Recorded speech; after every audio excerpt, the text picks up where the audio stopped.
Hello YouTubers, Alaska Prepper here.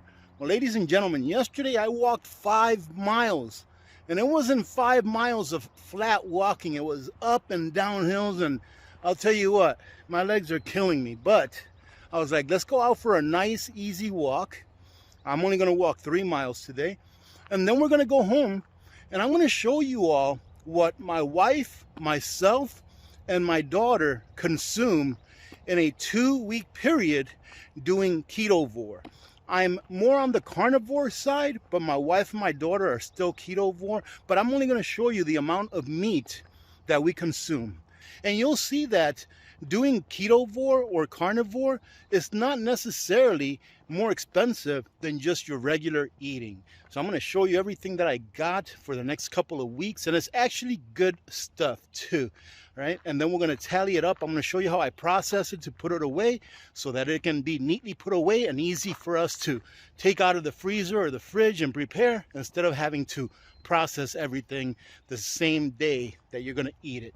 Right. Other than that, it is a nice chilly morning today. It's about 7:30 in the morning or so. I just got back from taking little Miss Alaska Prepper to school, and it's a nice chilly morning at about 34, 35 degrees. I believe that's what it said when I checked the temperature before I headed out on my walk. But other than that, it's a little bit of a cloudy day, but not terrible. Still nice enough to go out and enjoy a walk. And ladies and gentlemen, let me encourage you to get up off your couch and go for a walk. Now, I know that I have not been the epitome of physical fitness or fitness period throughout the time that I've been sharing my life with you all, but every old dog can learn new tricks, ladies and gentlemen. The trick is that you have to be willing to learn, right? So get out there, do a little bit of walking. It doesn't matter how much it is. It doesn't matter how much it is. If you want to start walking just to the end of your driveway, walk to the end of your driveway. If you can, of course, if you can. Some people need help. So go out there and do a little bit of something every day, and you will progress more and more each day until you reach your goal. I have a very long ways to go before I reach my goal.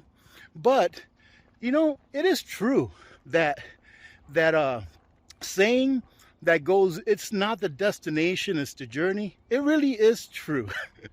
I know that sounds kind of, I don't know how to say it, but that sounds kind of like catchy, I guess. Something that someone would say in a commercial.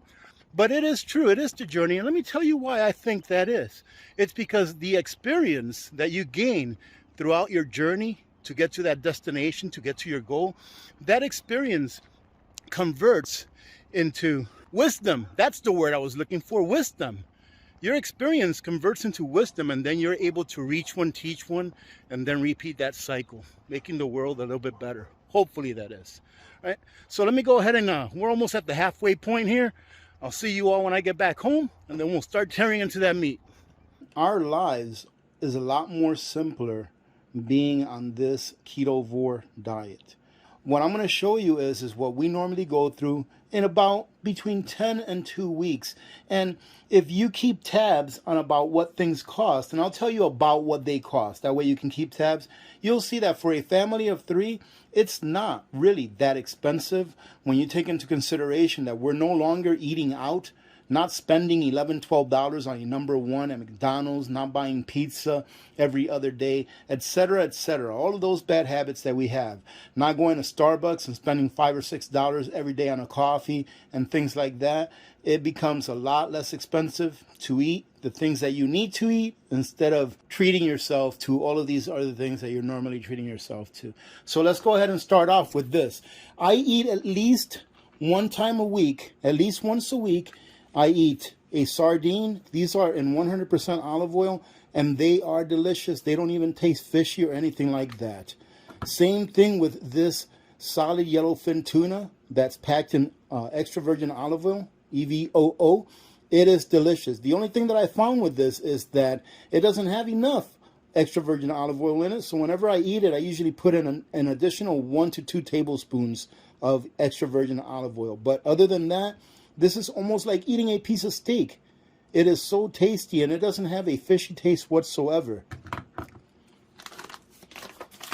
Another thing that I make sure I eat at least once a week is some halibut or any other kind of fish or some shrimp. So every week I have some shrimp or some kind of a fish. In addition to, I have at least 1 can of that salmon with the EVOO, or 1 can of the sardines with the EVOO in it as well. So I usually have a couple of servings of, fish style food every week. And that's important, ladies and gentlemen, because you need your little omega-3. We go through about 1 of these every 2 weeks as well. 2 pounds of butter. So we go through about 1 pound of butter every week. We easily go through 6 dozen eggs in 2 weeks. Easily. All right. That's for all 3 of us. Every once in a while, we either use this for cooking or we use it for a snack. So one of the things that is popular with this, and I have not made it yet, but I did make something else, which I'll tell you here in a second. But you can use this with ground beef in order to make like a meatloaf, and this can be like your breading, right? And it actually works really well. I took some of these and turned them into somewhat like a powder in my mixer, and then I used a piece of steak that I had squished down, and I made some chicken fried steak, and it actually turned out really good. So that's what we use these for, more for snacking though than for cooking with.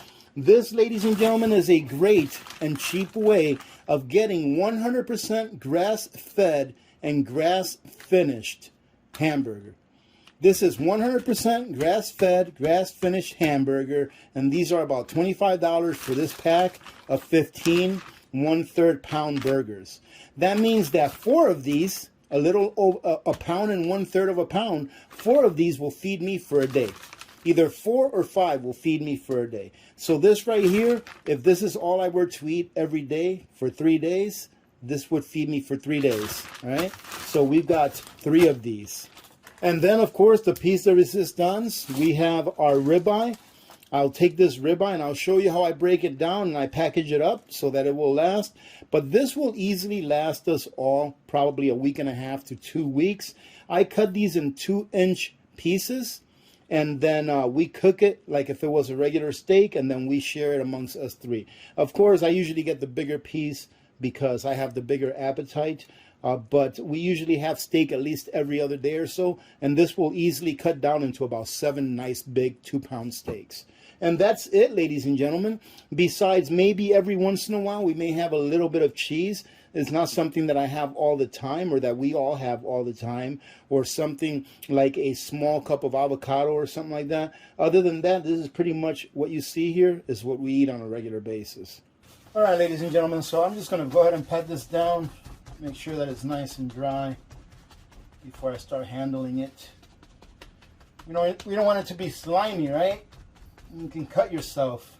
And I usually put a glove on the hand that I'm going to use to hold the meat, and the one that I'm going to use to hold the knife, I usually don't put a glove on. Alright, so this is very simple. All I do is I measure with my knife from the edge there to there, and I go ahead and cut.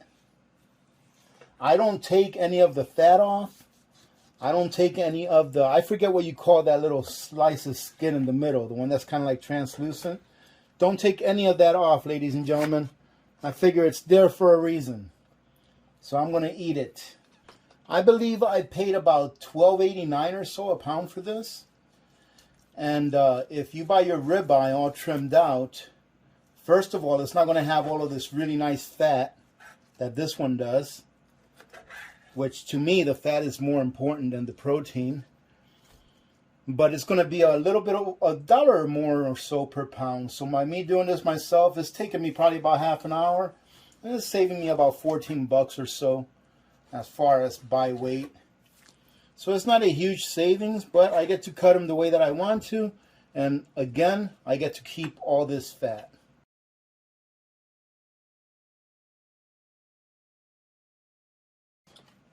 Now these 2 smaller ones, we'll probably use these for like having steak with eggs, because this is definitely too small for a full day's worth of eating. But look at how pretty the steak is. This is actually really good quality steak. Hopefully these are not the ones that have the mRNA on them, huh? You heard about that mRNA stuff? And you don't even know what to think anymore, ladies and gentlemen. But we ended up getting, let's call this one day right here. 2, 3, 4, 5, 6, 7, 8, 9. 9 nice thick steaks. Look at this. Isn't this pretty? These vacuum seal bags, ladies and gentlemen, are really good quality. I've been using these for a couple of years now, and I've never had one fail. So if you want to pick some of these up, they sell them in packs of 100. They're on my Amazon storefront, and although the price is about 50% more than what I used to pay for them when I first started getting them, it's still a pretty good price at under $30 for 100 bags. That means you're spending about 30 cents a bag for a reusable bag, because as you can see here, these bags are kind of overkill for what I'm using them for, but I will definitely be reusing these since I'm going to go ahead and cycle through this meat at a more rapid pace than I did in the past. Oh my goodness, I can't believe I forgot to put in the oxygen absorber. Ladies and gentlemen, that was one of my bad attempts at trying to tell a joke. Absolutely don't use oxygen absorber when you are storing fresh meat. And this is what I do to finish it off. In my refrigerator, I have a whole bunch of these little Tupperware baskets that you just put your stuff in, you cover them, you put them in the freezer, not refrigerator, and it just keeps everything nice and neat and separated, and it makes it a lot easier to rotate through things as well. All right, ladies and gentlemen, having said that, I hope you got something out of this, at least a little bit of entertainment, if anything at all. Have a great day. God bless every one of you. God bless America. I'm Alaska Prepper. I'm out.